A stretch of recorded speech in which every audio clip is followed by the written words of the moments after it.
Hi guys, it's Avalon here and welcome back to Simply Avalon. As you can tell from the title of this video, this is going to be a senior year advice video so that you guys can have senior year go off without a hitch. I'm going to be 100% honest, senior year is a tough year. The biggest difference between senior year and all the other high school years is that you must prioritize. Every other year, it's like maybe you can get away with not having great time management skills or not prioritizing things, but this year will really test all those skills that you were supposed to build the past 3 years, and it will take you for all you've got. But with that said, I do have a couple of tips for you guys. I actually have 2 pages worth of tips. And that said, I also have this notebook here, so I will be looking down a tiny bit, but that is the reason why. And without further ado, let's get started. Alrighty, something that I kind of mentioned in my junior year advice video, which you can check out by clicking the I in the corner. I don't really know which corner it's supposed to be in, but it'll be up here somewhere. But one of the things I mentioned was that you need to go ahead and flesh out your story. And I said things like, you can flesh out your story by figuring out what makes you you, which, Avalon, that's a big question, you're probably thinking. And it is a big question. But for some reason, colleges expect you to have kind of figured this out. At least a tiny bit. At least a tiny bit. So think to yourself, like, what makes you tick? What makes you you? What are the things that you like? Why do you like the things that you like? What are you passionate about? And why are you passionate about those things? What would you like to do with your life? How do you want to change the world? All of these questions, I would actually just like jot down a few notes to and just see like what comes to mind, because these notes can help you form your Common App essay, which I am assuming that you are going to use a common application. You can use a coalition app. You can also do QuestBridge, which if you're doing QuestBridge, then you probably would have started a bit earlier, but you can still do QuestBridge if you like. But I personally did the Common App. And the Common App has a ton of different prompts, which are already online, by the way. So I'll have that link down below. But all of these questions can help you answer one of the prompts that you choose, because you do get to choose the prompt, and make a personal narrative essay that really allows you to shine through. And I say that because that's one of the most important things about the college application process. College representatives want to get to know you, and these essays allow them to do just that. That is why it's really important that you are reflected in your essays. And how can you be reflected if you don't even know the things about you that make you unique? You have to give them a reason to want to admit you into their school. And your essays are a great way to do that. Not only that, but those essays also help you get scholarships. Not all schools have separate applications for their scholarship programs. So when you have these essays that say like, oh my gosh, I want to be a journalist, or oh my gosh, pets are just my favorite thing and that's the reason why I want to become a veterinarian, those essays trigger something in the readers, and they start to think, would this person be a good fit in my college? And also not only that, but I think we actually have a little scholarship that works exactly with the story that they're telling me. If they want to be a journalist, we actually have a journalism scholarship.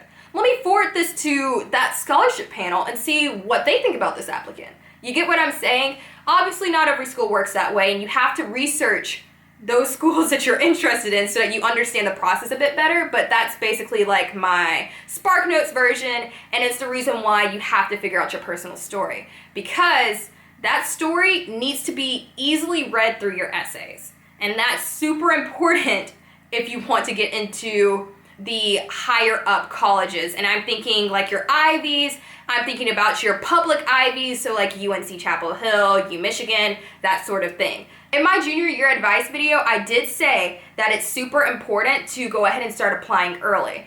I would stick with that narrative and realize that applying for scholarships, while very annoying, is super important to start early. If you have time over the summer, I know summer is technically already over, but go ahead and start sending out scholarship applications from then. I know they have like the Burger King scholarship, they have tons of scholarships on Scholly, you have the Gates Millennium Scholarship, which is amazing. Again, I said QuestBridge. I did not qualify for any of these, but if you do qualify for them, or even if you don't qualify for them, try anyway, because you never know which door you may kick down. So the next thing that I'm going to say that kind of goes with the essays thing is to start your essays early, because it's going to take you more than one draft. I'm going to say that again. It's going to take you more than one draft to get a perfect essay. In fact, it's probably going to take you more along the lines of 3. So I would plan to have at least 2 to 3 drafts of your essay, especially your main Common App essay, because that's an essay that everyone is going to read.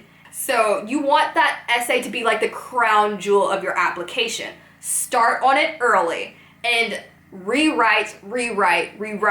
And on top of rewriting it, make sure you get other people to read it. I know for me, I had my teacher read it and I had my mom read it.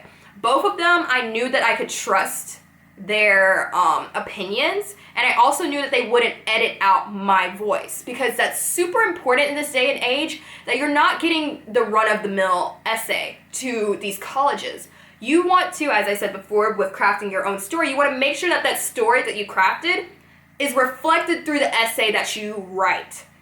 And that means that it shouldn't sound like your mother wrote it, or that your teacher wrote it, or that your principal wrote it, your father. It doesn't matter. It should sound like you, the applicant, wrote it, so that they understand that they are getting to know you as a person. On a completely different note, one really important thing if you are applying to those top tier schools, and even if you're not, to continue to take challenging classes. I know everybody's like, senioritis, but what about senioritis? It's very important that that's not reflected in your application. They expect it to happen, but they also know that they do not want you to slack off. So that said, I know that I took all APs this past year. While I may not suggest that for you, I would say to make sure that you are challenging yourself with the classes that you're taking. Plus, if you're taking those AP classes or IB courses, you can get credit for that in college if you get a good enough score on the AP test. That can save you up to a couple thousand when it comes to actually going to college, because you will not have to be in those classes and you could potentially graduate early. So just have that in mind, because college costs will hit you quick. Speaking of college costs, applications cost money. And that is why I'd say that you need to go ahead and start and get yourself a spreadsheet and write down all of the colleges that you want to apply to, write down their application fees, and there's so many things that you can include, including deadlines, which are probably the biggest thing about senior year, is that there are so many deadlines. There's deadlines for graduations, ordering stuff. There's deadlines for practically everything, and you want to make sure that you are on top of it all. So make sure you have a planner or are using Google Calendar so that you do not miss a beat. Because when I tell you that if you're late on a deadline, they are probably 99.9% not going to read your application. And then you spent all that money for nothing. With that said, typically when you show previous interest in a school, even though you may have their application ready, wait. And the reason why I say wait is because you never know when coming through your email you will get that, okay, we have waived your application fee. I know that this happened with actually quite a few schools that I was already planning to pay for their application fee, but then I found out, hold up, they gave me an application fee waiver. And believe me, $60, $40 will add up very fast.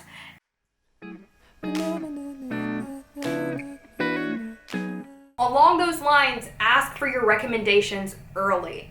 You already know from last year that you are supposed to go ahead and make better relationships with your teachers if you haven't already. That also includes going ahead and asking those teachers for their recommendation. Now, I would personally suggest to do one person from liberal arts and then one person from your STEM related studies. Essentially, that means don't choose an English and a history teacher. Don't choose your math and science teacher unless you're going to be going into engineering, then that makes sense. With that in mind, for me personally, I did my journalism teacher, I did my English teacher, and I did my biology and chemistry teacher. So those are 3 people who went ahead and did my recommendations. And I'd suggest you do something similar so that they can have different viewpoints.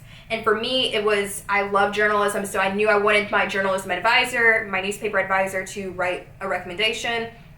I also knew that I wanted my English teacher, because she was one of my favorite teachers, to write my recommendation. And my favorite class that I took this past year was biology. So I knew I wanted my biology teacher, who had also been my biology teacher in 9th grade, and my chemistry teacher in 11th grade, to write my recommendation also, because I had a close relationship with him, and I also knew that he had known me for quite a while, just like all of the teachers, honestly, who I picked had known me for quite a while, and I knew that they'd be able to write really good recommendations that truly showed who I was. Also, that when you are asking a teacher to give you a recommendation, include your resume, because most times they do not know everything that you have done.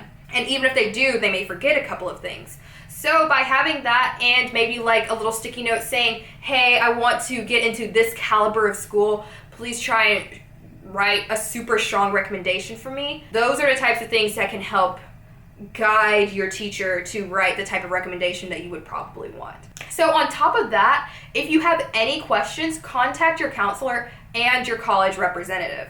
This again kind of goes into like what I said, I believe, in my last video, which is to get acquainted with your college rep, because they are the ones who are supposed to advocate for you to get to the next round of admissions. And they're also the first people who actually read your application. So you want to have a pretty good relationship with them. And if you ever have any questions, they are the first ones to ask. I'd also say that if you can, depending on the situation, because I know I said before that don't submit your applications too early, because you may miss out on some application fee waivers.